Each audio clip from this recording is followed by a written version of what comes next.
everybody today? Hey, Goldnbronze. I'm always excited here. Hey, hey, I know that's right. That's me. Hey, hey, everybody. That's me. hey. Yeah.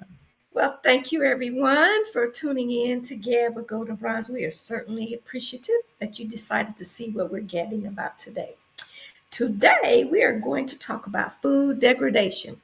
So, welcome everyone back to Gab with Golden Bronze. I want to dive into a topic that often gets swept under the rug but affects us all: food degradation in the United States. Now, when we think about food, we often picture fresh produce, home cooked meals, or maybe even our favorite takeout. But have you ever stopped to think about the quality of the food we are consuming every day? Hmm. Food degradation isn't just about spoiled produce or expired items.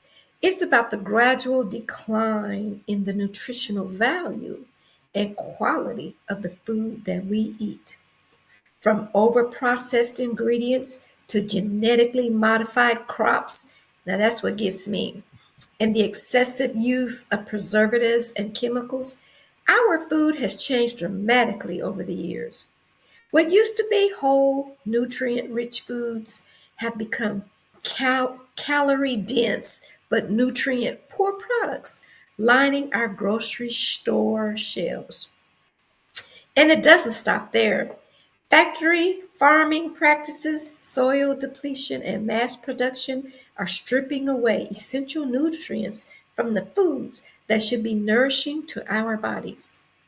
The result: health problems like obesity, diabetes, and chronic illnesses are on the rise.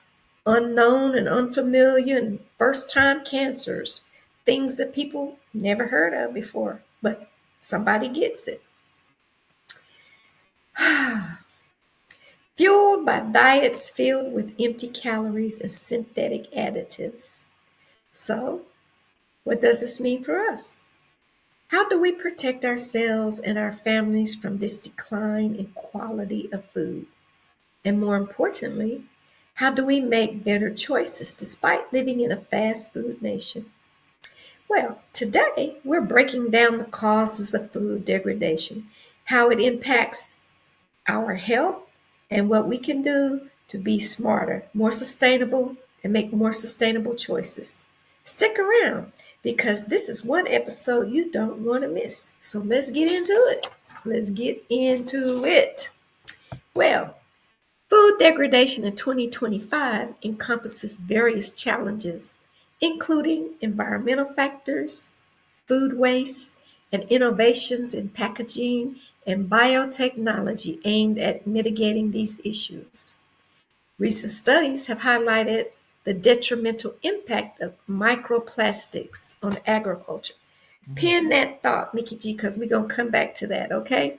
Okay. Microplastics impair plant photosynthesis, leading to estimated losses of staple crops like wheat, rice, and maize, ranging from 4% to 14%. This reduction could potentially place an additional 400 million people at risk of starvation over the next 2 decades. The pollutants damage soil, block sunlight, and affect water they affect water and nutrient absorption in plants, thereby reducing chlorophyll levels. The impact extends to aquatic ecosystems with a reduction in fish as seafood yields by 1 to 24 million tons annually. Now I want to get back to the microplastics. This is something that I was unfamiliar with. So I Googled, what are microplastics, right?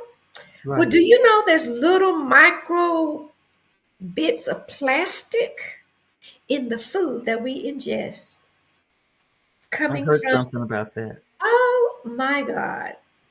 You can't see it, but we eat it. Now you wonder, how that's why we get cancer and all these other weird diseases that no one, you sometimes will hear about people being diagnosed with a rare cancer, Right. something nobody's ever heard of, let alone how to treat it. because they put things like this in the food that we ingest. And sometimes it comes from the instruments that they use or the bottles that they put things in, the containers, all these kind of things. It's just really scary. It is. And I wonder if some of it is fillers. Because I think I've heard someone saying it's in the rice.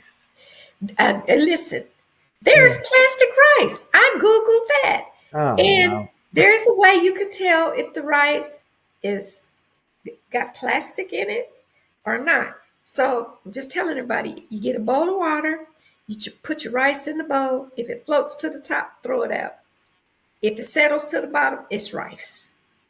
Oh my gosh. I know I heard something about rice, but Yeah, so it's it's really about money. Here we go. Money over people, profit over people. Just just do the fillers. It's plastic. They won't know the difference. Yes, we right. will in the long run. In the It's a long run, shame. It's a shame. it is a shame. Yep. So food waste, we'll talk about the statistics with food waste. We got time to talk about that real quick? Oh, we have about a little less than a minute. Okay, we'll get started. Okay. Um, Food waste remains a significant concern. In the United States, approximately 40% of the food supply, equating to nearly 60 million tons of food, is discarded annually. Thrown away, Mickey G. This translates to about 325 pounds of waste per person each year. This is in the United States. Globally, over 30% of food is lost or wasted each year, amounting to approximately 2.5 billion tons of food wasted. This level of wastefulness is projected to persist. Okay, we'll take a quick break. Okay. All right, everyone, we want to welcome you back to Gab with Golden Bronze. So we were talking about the waste, the projected waste is it is expected to increase, and we're already globally wasting 2.5 billion tons of Mm, food annually.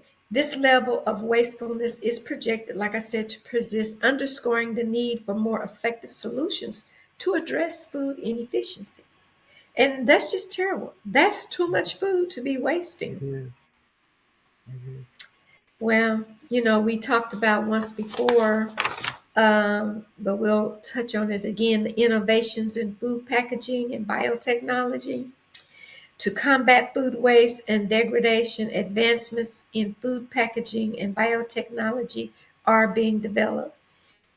Gene-edited produce. Scientists have developed a gene-edited non-browning banana that remains fresh for 12 hours after peeling and is less prone to browning during harvesting and transportation. This innovation aims to reduce waste associated with the high perishability of bananas. Pin in it. Now that's why we get in all these diseases, because they're putting all these chemicals to make them redder and last longer and greener and softer and shinier, and then we ingest it. They're Oh my chemicals that God. they're putting in the food. What's wrong with just pick it off the tree? Just What's wrong with back in our great grandparents' days, just eating it fresh out the garden, right? right, right. Oh, just pick it off the tree. You know there's no processes except for sunlight, soil, and water. Right. Simple. Yep. Well, also edible packaging. Go figure. Who wants to eat a package that your food was in? But some places What? they You, have edible packaging. you, Researchers have created edible packaging materials such as Kodo and millet-based edible cups to reduce reliance on traditional plastic packaging. These biodegradable and edible alternatives aim to minimize environmental impact and food waste. But I don't want to eat a cup that it sounds funny. It's not funny, but it sounds funny. Eating your cup. Okay, I'm going to drink my coffee. Let me and eat then the eat cup. the cup. However, I have heard of, and I've actually had one, an edible straw with your cocktail that they're doing Girl, so they can prevent waste on cruise ships, so not throwing all that paper out. But that's the only time yeah. I did it, but I don't want to eat my cup. Now they're coming up with edible packaging. Unless it's a taco bowl and it's a taco shell, but eat my cup, no. Yes. No, no, no. Oh They my also have active packaging. Active packaging technologies include oxygen scavengers and ethylene scavengers are being utilized to extend the shelf life of food products. Again, that's chemicals. These systems help maintain optimal conditions within packaging, thereby reducing spoilage and waste. So, okay, they're preventing the food from spoiling and wasting, but putting chemicals in the food that's killing us slowly. So So, why give us the food? What's the point in giving us the food? It's not even food. Just here, take your chemicals for the day and your cup that you can eat. Go ahead. what did you say earlier about some? It's all about the money, It honey. is all about the money. Not And about humanity, about the money. right, right. And importing things from another place and having to preserve them the whole time and preserve it while it's here. It's I frightening. know, Mickey. Well, efforts to address food degradation also involve regulatory actions and collaborative initiatives. Standard food labeling. California plans to implement standardized best by. Well, they do that in Texas already and use by labels starting in July 2026 to reduce consumer confusion and unnecessary food waste. I'm already seeing that where it'll say it's best to buy it by June 2025. And Right, then other places it will say it's best to consume it, eat right. it That's used by. by a certain date. But this says that's in the future. But I'm already seeing that in some places in the United States. You Yeah, know? best used by or best bought by. Those two Yeah. different things. Yeah. Yes. Right. So um, we can talk about climate change having a factor on food degradation, extreme weather conditions such as droughts, floods, and heat waves are causing crops to spoil faster and are also disrupting traditional agricultural cycles. Um, in 2024, climate change is or was a major factor accelerating food spoilage and degradation both during harvest and storage time. Mm. So, um, some people think that's just our imagination No. that the climate is changing. It's not really happening. You just think it is. And the I've emperor been has no so clothes bad, on. haven't I? No, listen. You're my anger interpreter. The emperor has no clothes. It reminds me of that. No, you don't see this. Right. Yes, we do. It's all in your head. No, it's not. I saw that hurricane. We heard that hurricane and that mudslide and the fire. Yeah. And the ice Yes. caps melting. Oh yeah, Yes. someone just lit a match. Is that what happened? Right. You're Anyway. right. Well, also contributing to food degradation is supply chain disruptions.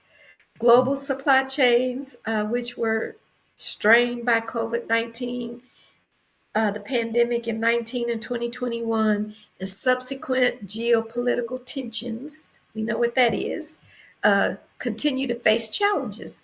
Delays in transportation and poor storage condition in transit can accelerate food spoilage, especially for perishable goods like fruits, vegetables, and dairy products. So, you want to add to it?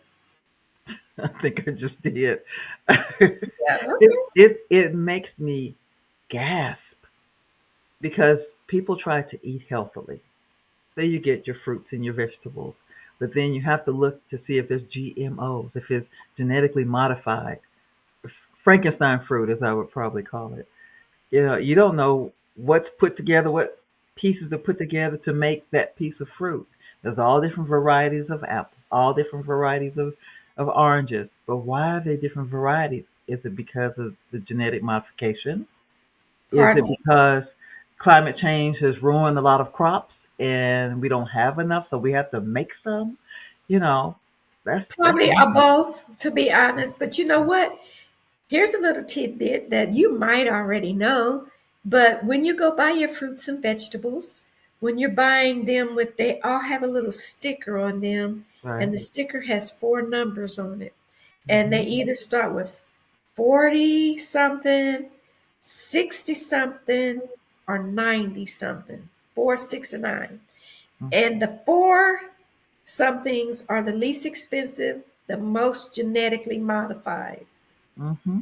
with either a lot of chemical fertilizers or things that make the tomatoes redder or grow faster or bigger. And then the nine is the best for you, like probably most organic, but three times as costly Right. as the other. So um, people might know that, but that is something to pay attention to when you go buy your fruits and vegetables. And if you can afford to buy the organic, I always wonder, is it really organic in this country? Or Hmm. does it just have a sticker on it that Yeah. says it's Yeah. organic? You feel me? Wow. Yeah. Yeah. Unfortunately, I do. We Yeah. probably better. Yeah. Okay. All right. Well, we're going to take a quick break. Okay. I want to thank you all for returning to Gab with Golden Bronze. I really do appreciate it. Before we continue with our scheduled programming, I would like to provide you with some information about Golden Swan Cadre and Gab with Golden Bronze. Gab with Golden Bronze sponsors Golden Swan Cadre, which is a 501c3 organization that advocates against domestic violence towards women, but we also advocate for some really good things as well. We advocate for women's health issues, including mental health, maternity health, overall health, self care, and mindfulness. You may find that information about us on our website and our Facebook pages, but my co host will provide more information on that in just a few minutes. Before I turn it over to Mickey G for that, I would like to let you know that Golden Swan Cadre is a cadre of professional women and entrepreneurs. Each one of us carries our own weight in gold, which is a precious metal that can be hammered and bent but never broken, overlooked and not seen as a diamond in the rough, gleaming of subjective flaws and glowing with golden perfection, radiating beauty, intelligence, and grace. But that's exactly what we are. That is why we call ourselves Golden Swan Cadre. Now, my co host will give you more information about Golden Swan Cadre. Thank you, Mickey G. Thank you, Golden Bronze. You're As welcome. Golden Bronze just mentioned, Gab with Golden Bronze sponsors the Golden Swan Cadre. I am a proud legacy member of the Golden Swan Cadre and a survivor of domestic violence. I am now a thriver because I've done the work by getting therapy and being determined to make it. It was not easy starting over from scratch. So I joined the Golden Swan Cadre to help women much like myself in similar circumstances.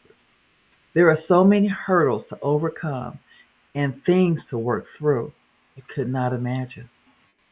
Support during these transitions are important. That's why Golden Swan Cadre offers peer to peer support and educational programs to help women understand more about what domestic abuse is, which encourages them to seek out resources and therapy to help her work through the trauma brought on by abuse. We also assist women after they have begun their single head of household journey with a program called Adopt a Room, helping them to decor one room in their home. By doing this, it gives them a space that is peaceful and inspiring and of their own taste. Our future goal is to decor their entire living space. These two initiatives are just a couple of the reasons we need your support. Golden Swan Cadre is mostly self-funded. Therefore, we are asking for your support through donations anywhere from $1 to $100 or more because every dollar adds up. These are the ways you may donate. If you're a Chime user, enter $Golden Swan Cadre. The G, the S, and the C are all capital letters. If you're a PayPal user, go to thegoldswancadre.com, or you can go to our website, and we encourage you to do that for all the information. It's www.goldswancadre.com. Look around on our website to get more information about our organization, our initiatives, and our projects. And you can easily donate in one step by just going to our website. All these different ways are listed in the website as well. If you're an Instagram user, visit the charity section to find the official underscore Golden Swan Cadre. If you're a Facebook user, visit the charity section as well to find Golden Swan Cadre. If you use Givelify, look for Golden Swan Cadre. Join us in making a positive impact today for this worthy cause and these worthy women. And we thank you in advance for your generous support. Thank you very much. Thank you, Mickey G. Welcome. Now, on with our scheduled programming. All We'll right. continue to talk about food degradation. Some of the issues with food degradation, Mickey G, are technological innovations. While food degradation remains a challenge, advancements in food preservation technology have been helping to combat it. These include improved refrigeration, vacuum sealing, and the use of natural preservatives. Technologies like blockchain for food traceability are also helping to track the degradation of food products more accurately from farm to consumer. So we, I guess that's one way, but anyway, let's just continue. Plastic waste and packaging issues. We did talk about that a little bit, Yeah. but they're pushing to reduce the use of plastic in packaging.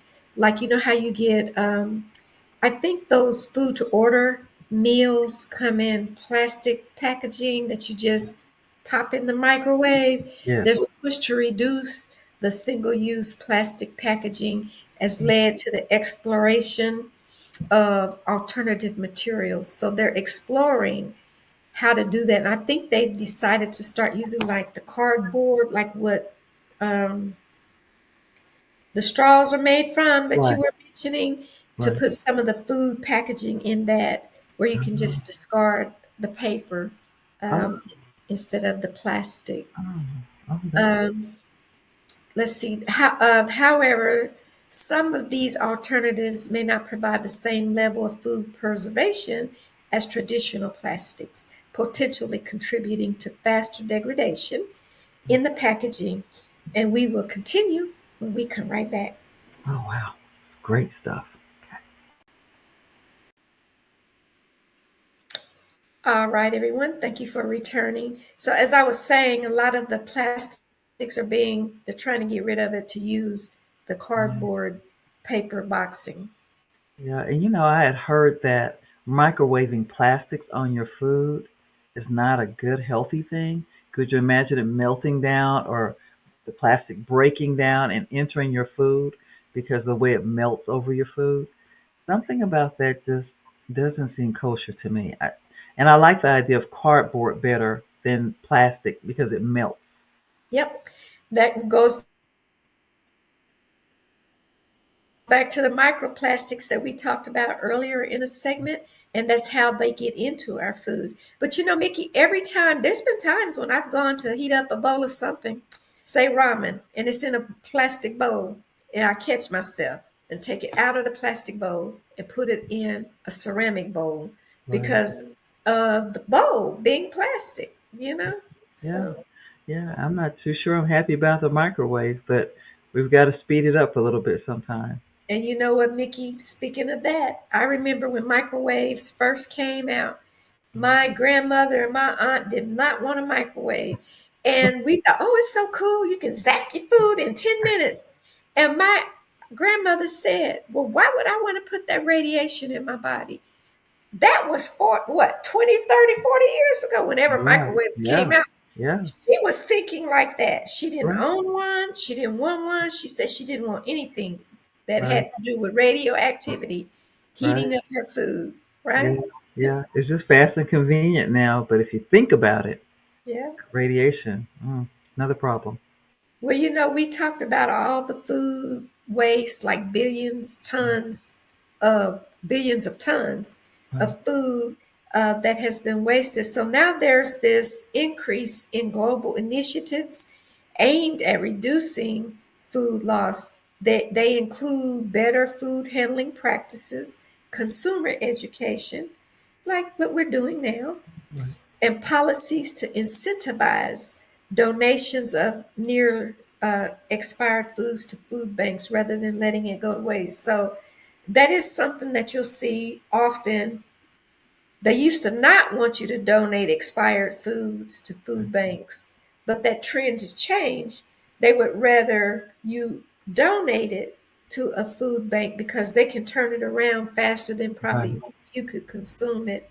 Right. And I heard that, I don't know how true it is, and I didn't have time to fact check it, Right. but I heard that those expiration dates, that food is still good, that it's not spoiled beyond the expiration date. It's just a consumer, it's a money thing to Right. get people to buy more Right. sooner. And this is a fact when they say, don't throw it away, give it to the food bank. Well, if it's not any good, why would I want to give it to the food bank Yeah. when I can eat it myself Right. instead of going out to buy some more? So someone told me that it's just a matter to keep the cycle going. If you Right. think it's bad, you're going to get rid of it and go buy more. Right. Very schemy. Yeah. Now milk, things like that you can tell. And Yes. usually that's pretty good by the sell by date or use by date. That's pretty Yes. accurate. But canned goods and things like that and dry goods, no. And you know what, Mickey? Just let's go back to when we were kids. Yeah. There was no expiration dates on the food, and our parents fed us that food, and we are still here. We are still Preservative free kids. right. Except for the cereal, but yeah. But you understand what I'm saying, right? Yeah. Yeah, yeah, So, yeah. the same with pills. Like at the pharmacy, they'll Yeah. put a 2 month expiration date, and that pain pill be just as effective Right. 2 years from now Right. as it was when they said it expired. Oh, It really will. That's not going to kill you and it will take your yeah. pain away. It may Yeah. not be as potent, but it'll be potent enough. Yeah. Yeah. I And could almost it go still might be as potent, but I can almost see the manufacturer saying, "Well, it's almost the first of the month. We're gonna have some more sales. They're gonna throw those out, and we're gonna have some more sales. Let's you time know it this they don't way." do that, don't you? Like, They oh, put that in another bottle and another label on it. That's exactly what they do. yeah, we set it to expire, so we should be getting a new crop of sales pretty soon. I really think they rebottle and redate it. And listen, Yeah. they do that in grocery stores with the meat, right? They go wash it off. And here's the gross part. And I started looking for my food. They put red dye in the meat to Yeah, make it look fresher, you know, I and heard. it might have been expired on that little sticker that they put. So they take it back and they clean it up, put the red dye on it. But I have also noticed that some of the seafood, like salmon, it'll say red dye added. Have you noticed that to the No, labeling? I no, don't buy it. If it's not wild sockeye Atlantic salmon that right, without coloring on it, I'll buy right, it. yeah, But I'm talking about behind the butcher counter. yeah, There's you next time you go, pay attention to it. Sometimes there'll be a little label that say red dye added. You don't know how long that salmon been there if they had to add the red dye to it. no, That's the point I'm trying to make. no. Right. All the pretty colors, but it's old. But we're trying to fool you. So Yeah. and if you Mm. buy it, you better cook it today. I know a place you can get some fresh, but I'll tell you about it after the show. Okay. Well, there's this thing called microbial contamination. Mm. The growth of harmful bacteria, molds, and yeast remains one of the biggest causes of food degradation, especially in improperly stored or handled food.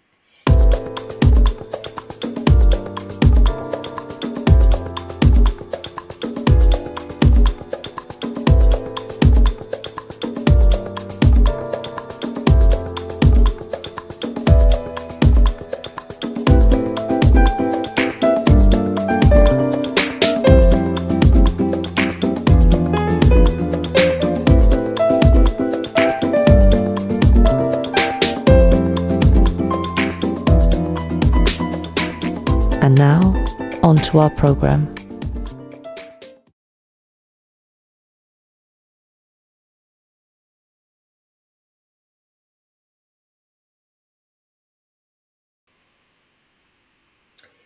Okay, and there's a couple of more points that we would like to make about food degradation, and that's nutritional degradation. As food degrades, its nutritional value also diminishes. Factors like exposure to air, light, and high temperatures can degrade vitamins and antioxidants in the food that we eat. Efforts are being made to develop processing techniques that maintain higher nutritional integrity during that process. And excuse me, I think you have some other interesting things to talk about. Yes, I don't know a whole lot about it, but I've heard there's a movement of farm to table. So local farmers send their food to these different restaurants, and they cook the local food. So it doesn't go from the farm to the grocery store, all the packaging and the processing. It goes straight from the farm to the table.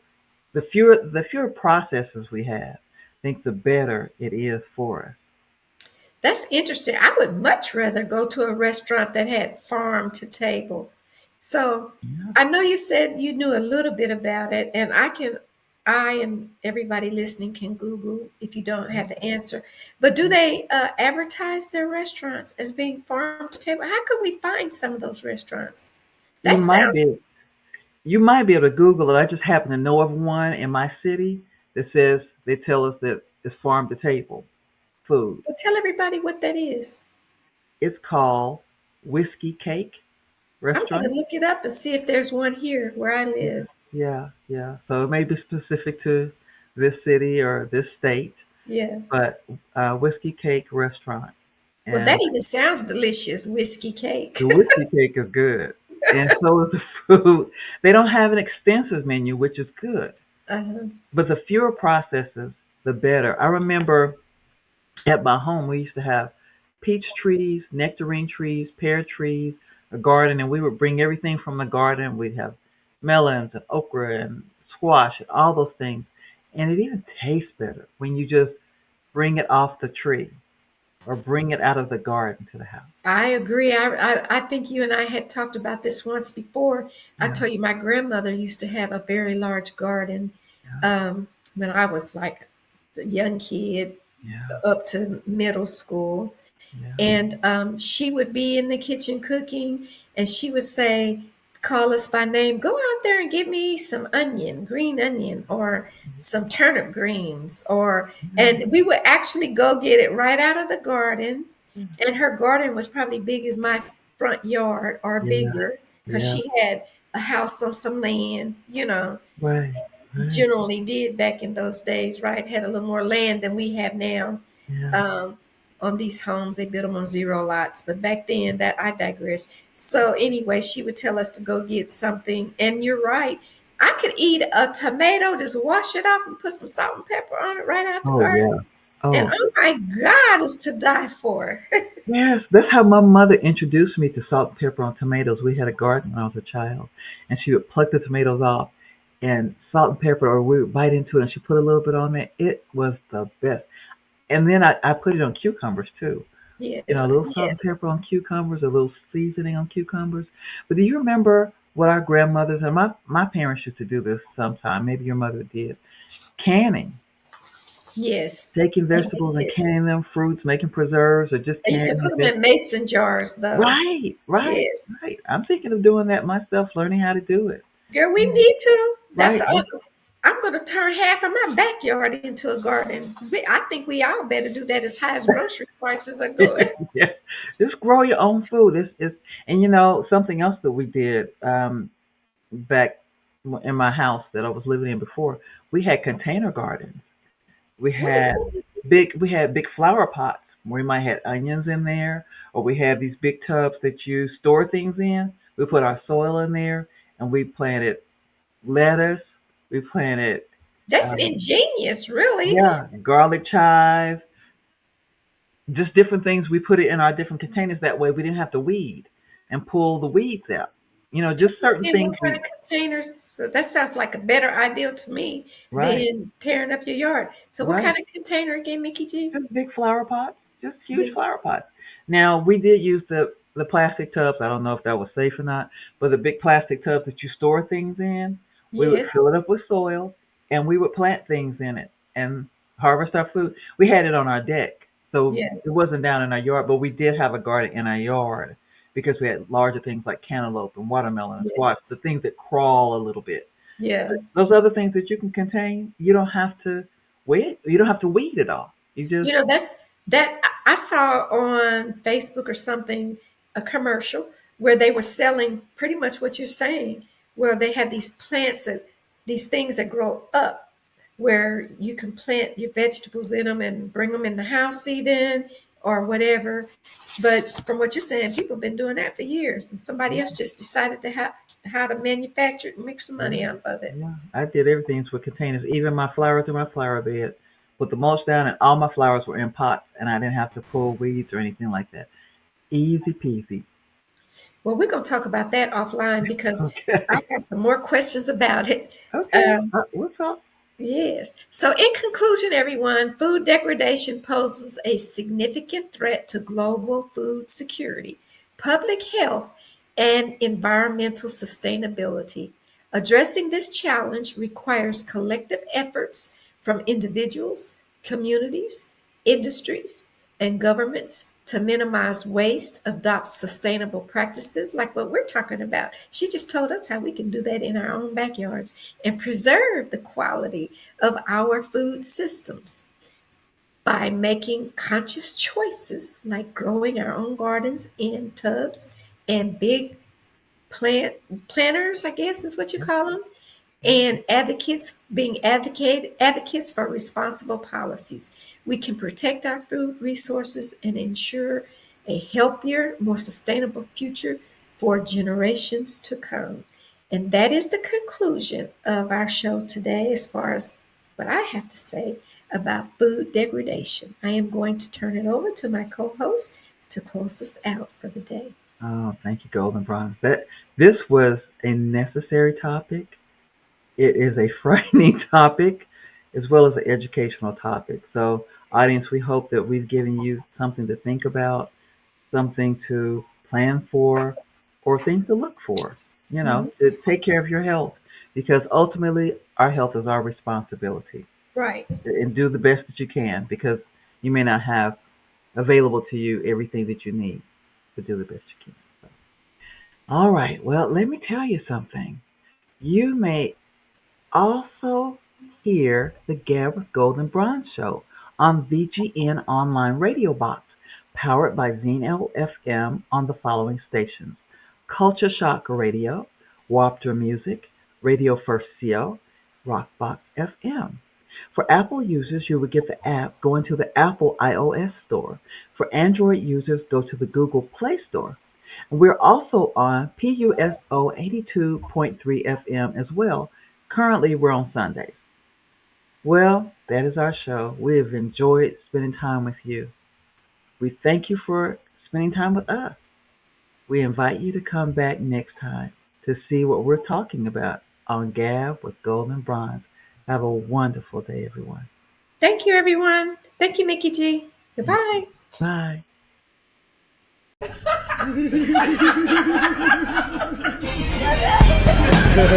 Bye.